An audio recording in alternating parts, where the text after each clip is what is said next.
Today's talk is going to be an amazing one. Our guest today is an exceptional woman. She is the managing director at Cognisci Consult. But the most fascinating part is that she's also a wife, a mother, and a grandmother. I would like to introduce to you Shama Deuji. Thank you so much for being on our show. Can you please tell us a little bit about your journey? Why did you want to start working? Bismillahirrahmanirrahim. Rabbi Shrali Sadri wa Yassir li Amri Uqdatan min Lisani Yafqahu Qawli. Thank you first for having me on the show. How I started my journey. How I started my journey as in work, when I started working? Okay. Basically, I always have wanted to learn, educate. I've always been educating myself. Even when my children were young, I always continued studying on my own, online. And once they left for university, I got the opportunity, was offered a job. And that's how it started, basically. Okay. So, you said you started your career a little bit late, right? What gave you the courage to do it? The family support, okay. More than anything else, yes. Okay. Do you think that you faced challenges starting later in life? Because you said that you started studying when your kids were in university, right? So going into the field when you're older, when there's people who are who started studying when they're much younger or who have had so much more experience, how did that whole thing feel? I think it's an advantage, okay. Because you have your experience. Okay. Although, like I said, I kept on studying all the time. So I was kept updated or up to date with the current technology, whatever was happening outside there. So although being at home, yeah. I was still aware of what was happening outside. Yeah. So the advantage was that I was already mature. Okay. So I didn't, when I went actually for a job, so I didn't have the challenge of, oh, I'm too young and she doesn't know anything. And yeah. So I had my experience with me. Yeah. So that really helped to get that first step in. Yeah. No, I think what you said is very important, that even though you were at home, you were not stagnant. You were constantly trying to educate yourself with now technology is such a blessing. You get everything online. And that is a very amazing thing that you did. Okay, so I'm sure you did get a little bit of criticism here and there, starting so late in your career. Or if not, then people who do receive criticism, how do you think they should deal with it? With a smile. Really? Okay. No, I believe criticism are always good. Okay. I seriously believe that. Right. As long as it is positive criticism. Okay. When people criticize you, they know you are on the right track. Yeah. Yeah. Okay? So it was always positive feedback. Obviously, there are a lot of challenges. Okay. Starting work, going out for at that age, in a culture which does not see women working, yeah. There was a lot of challenges. Lot of, I can't say criticism, okay. But a lot of ways do I need to work and what's the point, stuff like that. But as far as my work is concerned, I always took criticism as a positive feedback, okay. And whatever I could learn from it, I would take it. And when it was not, I didn't think it was not that, okay, this is not, I don't know, okay, this is true, not true, then I would just put it aside. So, okay. Yeah. I think that is so important that you said that you have to have that positive attitude as well. Otherwise, you will remain stagnant with your life. Okay. Do you think parents tend to encourage their boys more than their girls when it comes to building their careers? Before, yes. it was from the young age. We normally allocate them already from the young age some careers, like a boy should be doing engineering, girls should be home science, things like that. But these days, from the current trend that I've seen with students, because I do work with students, and what I can say is our girls are definitely going for careers much more than boys. Definitely. And the only drawback that I've seen is that they are not encouraged to pick up such careers which are so-called for boys. So that is still there, but definitely they are going for careers. But some careers they are still not allowed to do because obviously as parents, I'm also a parent, and I would think like, how is she going to work in this career later on? What will happen? Will she be able to work outside the home after she's married? So I can understand that part of it, but at the same time now I think parents should encourage not only the common careers for women, but much more than that. Okay. So your transition into working was a lot easier, alhamdulillah, compared to, I guess, other people, What role did your family play with that? Major role. Okay. Major role. Without the support of my husband, my in-laws, my children, and my friends, it would have been very difficult, because no matter whatever career you do, but if you go home and there is no understanding or there is no support, then you will not be able to perform in your career, definitely. So I had that understanding. My husband was quite open in that way to allow me to work.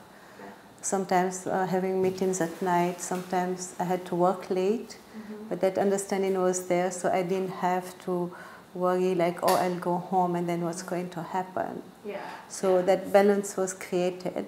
So it was like, okay, he nicely took up some of my chores to make sure that it was more like having quality over quantity, and I have a balance between my home and my work.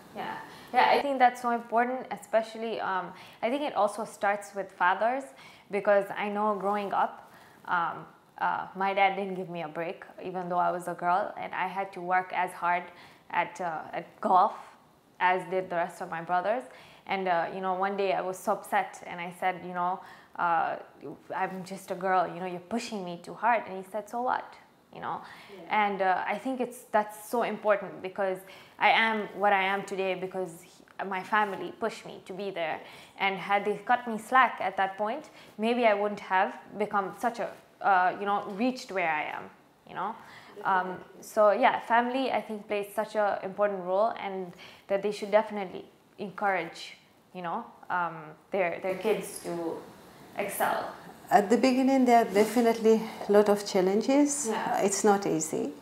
It's not easy. There's a lot of challenges to manage your work and your time at home. It's not easy. There are a lot of challenges. Suddenly, it's fine. Like you are a complete housewife, and then suddenly you work 9 to 5, 6 days a week. You are not there. So definitely stressful. At the beginning it was quite stressful, but with time, as it got used to my work, I could now organize myself a bit better, manage my time a bit better, with his obviously the family's support. So the challenges are there. I'm not going to say, oh, everything is rosy. Definitely challenges are there, but it's how you manage then to work, to balance it. Do you feel like a different person before you were working and now? Oh, definitely, definitely. I not only I learned new things every day.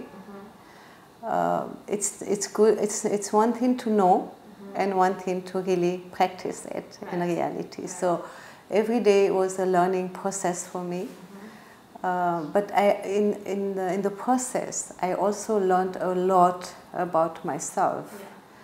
I came to know what are my challenges, where the areas where I needed to work upon, where my strengths were. So every day I learned a lot about myself. My confidence increased. It was definitely. There's a lot of changes after that. Definitely. And it seems like they're all good changes, because I think that working, or not even working, just stimulating your mind, it's so good for your body. You know, physically it keeps you well, and also mentally it keeps you sane. You know. Definitely. Yeah. And I do sincerely believe that Allah has not created us in vain, and there is definitely all of us are special, all of us are unique. We have inborn talents within us, and it's not there just like that. There is a purpose in your life that you need to find, no matter what your age is. Just find it, look within yourself, look what are your talents, what can you do, what can you contribute, not only to your family, but also out there to the community, the world at large. So finding that what motivates you, what drives you was very important for me. That I became very passionate about that. So, So I read the book you gave me. Sheryl Sandberg, in her book Lean In, she explains that in the U.S., of 197 heads of state, only 22 are women. And also of the top 500 companies by revenue, only 21 are headed by women.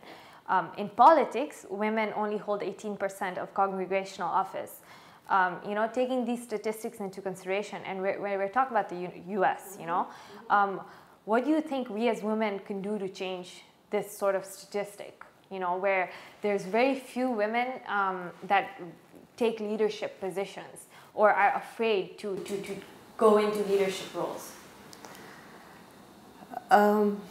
Like she mentioned also in the book, that because we are still so much conditioned to think of ourselves not able to do certain things. Like one of the examples which really struck to me was, and then I started, whenever I had meetings and start looking at that, was that when there is a meeting, and automatically you will see women taking the back position, you know? So it's so much ingrained in us that no male should be on front, and ladies, so that we ourselves are not taking that position. So until we understand that within our religious framework, within that boundaries, there are still things, we need to come out there. We need to be out there within our boundaries.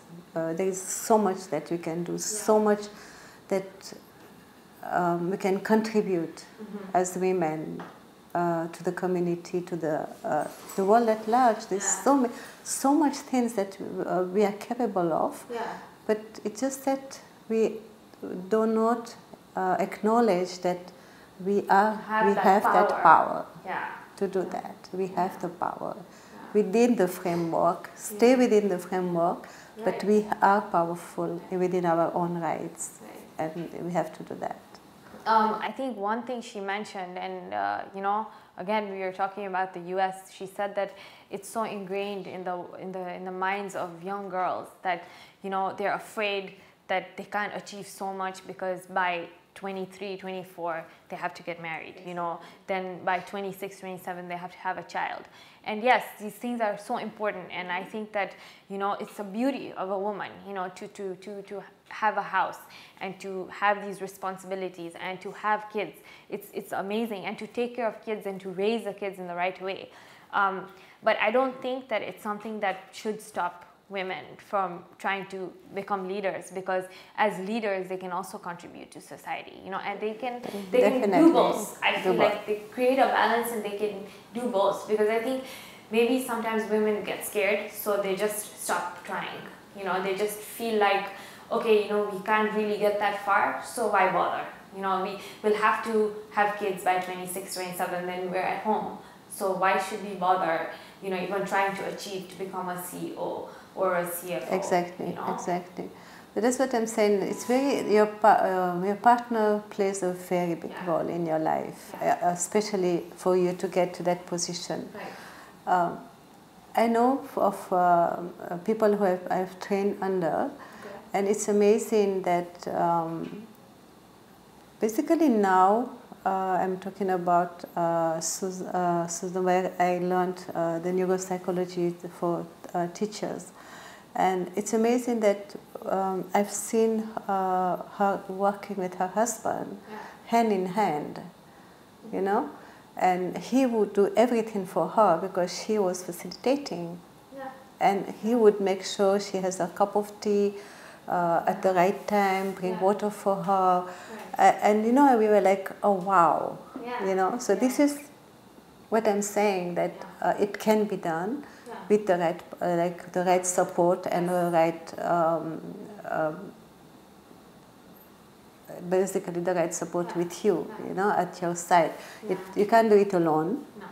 You can't do it alone. You can't say, oh, you can have your career and you can have babies, and it's not possible. It's not possible. But with the right support, be it a partner, be it your family, it can be done. And we are lucky here, at least in Africa, that we have so many helpers, you know, to do. It's much difficult for them over there. So their partner plays a very big role. I think you're very right about having a partner that can help you, because I think that it also leads to a healthier marriage. You know, when you're both working, when you're both, you know, when you come home, you have intelligent conversations with each other rather than, you know, getting into fighting with one another or whatever. You know, they say that when you go out and you work, because you stimulate your mind, and you come back, you have such little time to spend with each other that you really treasure that moment. Definitely, yes, definitely. And I know so many couples who have arranged their lives in such a way in the West that they make sure that when the children are back from work, one of them is at home. So either one takes the shift in the afternoon. But there is always a way when you look for it. Definitely. When nothing you look for impossible. it, nothing is impossible. When you really want it, you can find the way. So society has made women believe that they are less capable than men. Cheryl refers to several studies that reveal this. For example, there was a Howard Heidi study. She writes about a 2002 survey of medical students in a surgery, and basically she shows how women gave themselves lower marks than the men, although in the faculty evaluations, the women got higher ratings. What advice would you give young girls to build the courage to walk the path of empowerment and to feel like they, you know, that they deserve more and they're more capable? What I would tell girls is that don't be afraid to try, you know.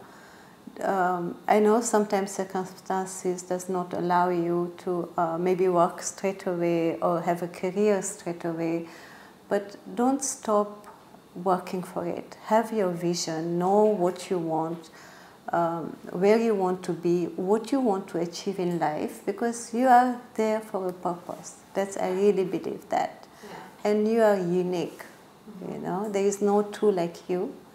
You are here for a reason, so find that reason, and even if it takes you a long time to reach there, have that vision, you know, have that vision. Meanwhile, whatever it takes, educate yourself, even work from home, do whatever it takes, but have that vision in your head that this is what I want to achieve, this is what is my purpose, this is what my dream is, and this is what I want to contribute to the community. It doesn't matter how long it takes, it's your journey. At the end of the day, it's your journey. You have only, like we say, you have only play one game in life. So make sure it's worth it. at the end of the day. Because when you go at the end of the day, what are you leaving behind? That is very important. I just want to say I'm very much in awe of you and everything you've achieved, because I think that, you know, starting so late, you know, and you've done so much, not only for your own career but for the community. I think that it's amazing, and I think that you are such an inspiration, you know, to everybody, be it youth, be it older women, to just say that, you know, just get up and try, because definitely, you know, you'll fail once, you'll fail twice, but you will do something. Definitely, you will make a mark. And have faith. That's the biggest. Have faith. Everything happened with His blessings, obviously, and He will guide you. Don't worry, it will happen. Just know what you want to do and go out there and try. Just try. Thank you so much for being on the show with us, and we look forward to speaking to you again. Thank you.